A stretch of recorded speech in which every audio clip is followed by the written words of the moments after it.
आज की प्रेस वार्ता में सभी पत्रकार बंधुओं का हार्दिक स्वागत, अभिनंदन। आज आप लोगों से जनहित के महत्वपूर्ण मुद्दे को लेकर रूबरू होना पड़ा है। एक सोशल मीडिया पे कल ज्ञापन की बात चल रही है, जो कई लोग बद्री माफिया को बसाने के लिए पूरे राजस्थान में एक मुहिम छेड़ी है, जिन्होंने जगह जगह पर विज्ञापन के माध्यम से एक ढोंग रचने का जो कार्यक्रम चला रहे हैं, उसका भंडाफोड़ करने के लिए, उसकी सच्चाई आप लोगों के सामने रखने के लिए। और वैसे सच्चाई तो जनता को मालूम है कि पिछले 12 महीने से पूरे राजस्थान में इस बद्री माफिया द्वारा जगह जगह पे जो खनन विभाग की जो पूरी नीतियां हैं, जो नियम है, जो कानून है, जो कायदे हैं, ताक पे रखकर राजस्थान सरकार को साथ में लेकर जो बजरी की खुली लूट मचा रखी है, उसको खिलाफ कई समय से हर जगह पे राजस्थान में जनता त्रस्त है। बालोतरा की बात करें तो हमने 95 दिनों तक धरना भी दिया, आमरण अनशन भी किया और बजरी माफिया के खिलाफ बड़ी रैली भी की, लेकिन उसमें कहीं न कहीं प्रशासन खुद को बौना साबित करते हुए हमारी बात सुनने में नाकाम रहा। हाँ, मान सकते हैं ऊपर से सरकार का दबाव रहे तो प्रशासनिक अधिकारी क्या कर सकते हैं। अब बात आती है कल के विषय की। अब हनुमान जी बेनीवाल जब पूरे राजस्थान में बद्री हल्ला बोल कार्यक्रम कर रहे हैं, जिसमें हमने रिया बड़ी में किया, कोलायत में किया और इसी क्रम में भीलवाड़ा में भी है, और आगामी 24 तारीख को अपने धोरी मीना में बड़ी इस बद्री माफिया के खिलाफ बद्री का हल्ला बोल कार्यक्रम है, उसको लेकर हम जगह जगह पे तैयारियां भी शुरू कर रहे हैं। और उसकी बौखलाहट कल हमने साफ सुनाई थी, क्योंकि जिस हिसाब से तैयारियां चल रही है, जिस हिसाब से जनमानस की इच्छा है उस रैली में जाने की, तो ये पहले से ये चाहते हैं कि भाई हम ऐसा माहौल बना दे, राजपूत वर्सेस जाट कर दे इस मामले को। असल में ऐसा कुछ है नहीं। मैं आज आपके सामने पीसी कर रहा हूँ, प्रेस कॉन्फ्रेंस कर रहा हूँ। मैं एक ब्राह्मण समाज से ताल्लुक रखने वाला इंसान हूँ, जिसने 95 दिनों तक बालोतरा की धरती पर बद्री माफिया के खिलाफ धरना दिया था, आंदोलन किया था और इसकी आवाज को मुखर किया था। और जो बद्री का जो आंदोलन है, उसकी जो शुरुआत है वो अपने बालोतरा की धरती से हुई है। और बालोतरा बाड़मेर की धरती से कोई भी आंदोलन अंगड़ाई लेता है तो वो पूरे राजस्थान की आवाज बनता है। ये हमने आगे आगे भी देखा है, सब कोई आंदोलन उठा के देखो। अब बात आती है अपने इसकी इस बद्री माफिया की। मैं माफिया ही कहूंगा, मैं कतई किसी से डरकर उसको ईमानदार या फिर ऐसा कुछ शब्द नहीं दे सकता उसको, क्योंकि पूरी उसने खनन विभाग की नीति को ताक पर रखकर हमारे एरिया की नदी को लूटा है, हमारे असूलों के साथ, हमारे मूल्यों के साथ खिलवाड़ किया है उसने। ये बात करते कि राजपूत वर्सेस जाट है, मुझे ये बताओ, किशोर सिंह कानोट की होटल में सारा में एक सोते हुए बाइक पर हमला करता है, उसकी हत्या करने का प्रयास करता है। किशोर सिंह कानोट कोई जाट का बेटा, ब्राह्मण का बेटा, माली का बेटा है नहीं, राजपूत का बेटा था। उसकी होटल में जाके हमला किया। पिछले दिनों की बात है, समदड़ी ठाकुर साहब पर इसने गाड़ी में बैठे हमला करवाने का प्रयास किया। वो कोई जाट का बेटा था नहीं, ब्राह्मण का बेटा था नहीं, बनिया का बेटा था नहीं, किसी का बेटा नहीं था, वह सिर्फ और सिर्फ राजपूत का बेटा था। उसका गुनाह यह था कि वो इसके खिलाफ आवाज बुलंद कर रहा था। उसका गुनाह यह था कि भाई इस ठेकेदार के खिलाफ जो भी कोई अमानवीय करते थे इसके, उसको उजागर करने का प्रयास किया था। हमारे समदड़ी ठाकुर साहब का एक ही उद्देश्य था, जो बद्री के रॉयल्टी के जो गुंडे हैं, जिनका पुलिस वेरिफिकेशन नहीं है, वो हमारे समदड़ी शहर में नहीं रहने चाहिए, ये बात उन्होंने उठाई तो उनके ऊपर हमला करवा दिया। पिछले दिनों बालोतरा में एक बहुत बड़ा कांड हुआ था, मुस्लिम समाज के बेटे नातू खान की हत्या करना, जो इस बद्री माफिया का करते खुला अपने सामने आया था। आप और हम सबने देखा था इस बात को। पिछले दिनों हमारे बालोतरा में बंजारा समाज के बिठूजा निवासी, बिठूजा में बंजारा समाज के भाइयों पर झूठे मुकदमे करवाए जाते हैं, उन पे हमला किया जाता है। ये क्या जाट समाज के या फिर ये किसी जाति विशेष के, इस तरह अगर किसी रूप को आप जातीय विशेष रूप देंगे तो कहीं ना कहीं ये ठेकेदार और ये बाहुबली और मजबूत होता जाएगा। हम ये नहीं चाहते कि ये ऐसी ताकतें हमारी आपन पे, क्योंकि हमारा जो मालानी है वो शांति का प्रतीक है। यहाँ अमन भाईचारे से हम एक दूसरे के काम आते हैं, एक दूसरे का काम निकालते हैं। हमारे यहाँ ऐसी कोई बात नहीं है जैसा वो कल दिखा रहे थे। हमारी जो बद्री माफिया के खिलाफ लड़ाई है वो सतत जारी है। पिछले दिनों जानियाना में एक फर्जी तरह से ढोंग रचकर झूठे मुकदमे करा के 20 लोगों को फंसाया गया, वो भी आप और हम सब ने देखा। ऐसे छुटपुट हमारे क्षेत्र में हजारों तरह के इसने करते किए, जो आप और हम सब ने देखे।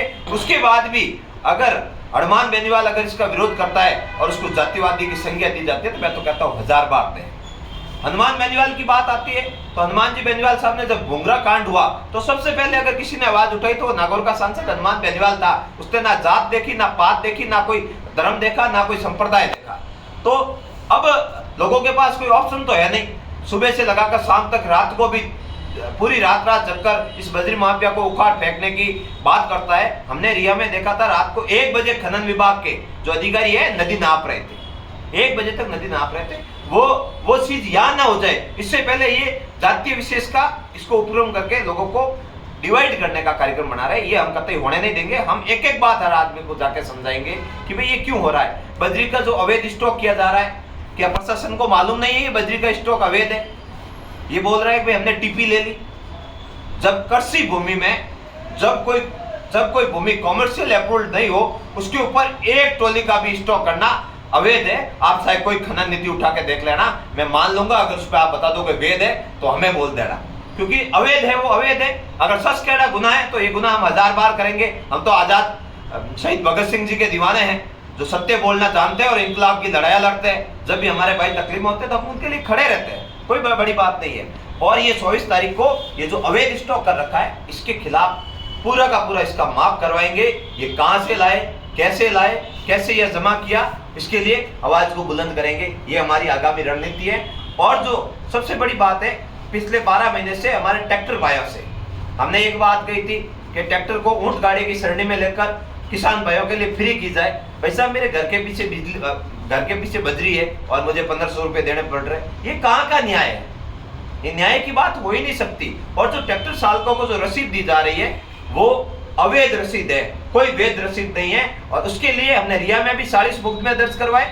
और 24 तारीख को जब नेताजी का कार्यक्रम रहेगा हम बाड़मेर में भी जितने हमसे हो सकेंगे ट्रैक्टर भाइयों से सलाह करके इसके ऊपर मुकदमे दर्ज करवाएंगे। ठेकेदार को यही उसको डर सता रहा है कि हनुमान बेनीवाल और इसकी सेना, जो वानर सेना हमारे पीछे पड़ी है, वो कहीं हमें जेल का रास्ता ना दिखा दे, क्योंकि अब सरकार के भी उल्टे दिन शुरू हो गए। ये सब बातें हैं जो हमारे क्षेत्र को बदनाम किया इन जगह जगह पे इन लोगों ने, इसके खिलाफ आवाज बुलंद कर रहे हैं। और जो अब दूसरी बड़ी बात है वो है अपने दूसरा खनन माफिया, एक नया खनन माफिया और आ गया है। जो पहले हमारे ककरी के जो डंपर थे उनकी 500 रुपए शायद रॉयल्टी ऐसा लग रही थी।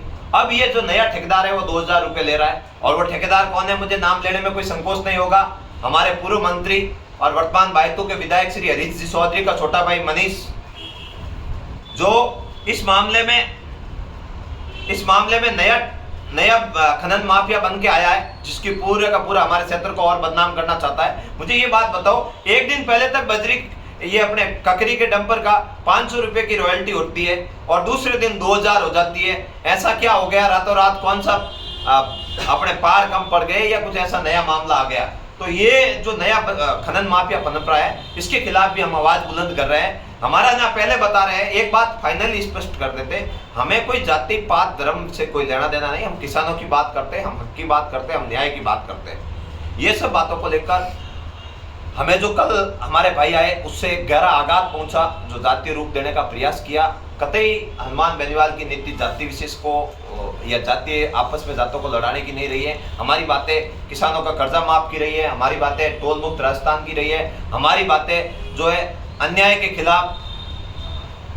खिलाफ न्याय की आवाज को बुलंद करने की लड़ाई रही है। बाकी किसी से कोई वास्ता नहीं है। क्या आप सवाल पूछो? हमारे नागौर के सांसद और राष्ट्रीय लोकतांत्रिक पार्टी के संयोजक हनुमान जी बेनीवाल साहब दोरी मीना बाबा आलम जी की नगरी से इस बजरी माफिया को उखाड़ फेंकने के लिए अपनी आवाज को बुलंद करेंगे और वहां पे लाखों की संख्या में लोग आएंगे। आज मेरा भी धनौर क्षेत्र में प्रसार का कार्यक्रम था, लेकिन जब मैंने कल ये बात सुनी तो उमेश जी हमारे प्रदेश महामंत्री है, जहाँ बाड़मेर के हनुमान कहे जाते हैं, वो आज प्रसार के लिए गए हैं और एक एक इंसान को, एक एक किसान भाई को समझा रहे हैं कि भाई 24 तारीख को जो किस लिए रैली का आयोजन किया जा रहा है। और 24 तारीख को आप देखोगे नज़ारा देखने लायक होगा। और 24 तारीख को ये जो स्टॉक हो रहा है इसको भी जब्त करा देंगे। हो सके तो आजकल मैं भी नदी में हमारे किसान भाइयों के साथ ट्रैक्टर लेके जाऊंगा और वहां पे देखूंगा कि मेरे से 1700 रुपये कौन मांगता है। 5-10 ट्रैक्टर लेके चलेंगे, उसमें आप भी देख लेना, हमारे जो भी मीडिया के बंधु है देख लेना। हम किसान भाइयों को लेकर वहां जाएंगे और देखेंगे हमारे से 1700 रुपये मांगने वाला कौन है, और माइंस वाले कौन है जो हमारे ट्रैक्टर को जब्त करते, और दूसरे कौन है जो हमारे ट्रैक्टर की पेनल्टी फाड़ते। क्योंकि किसानों पे बजरी पे प्रथम हक है तो किसानों का है, और किसानों के साथ अगर कोई अन्याय करेगा या किसानों की आवाज़ को कुचलने का प्रयास करेगा, उसके लिए हम अंगड़ाई लेंगे और उसके लिए खड़े रहेंगे। हम इंकलाब जिंदाबाद के नारों में विश्वास करने वाले लोग हैं, और हम किसान के बेटे ना तो किसी से डरते हैं और ना ही किसी से दबते हैं, न्याय के लिए लड़ते रहेंगे।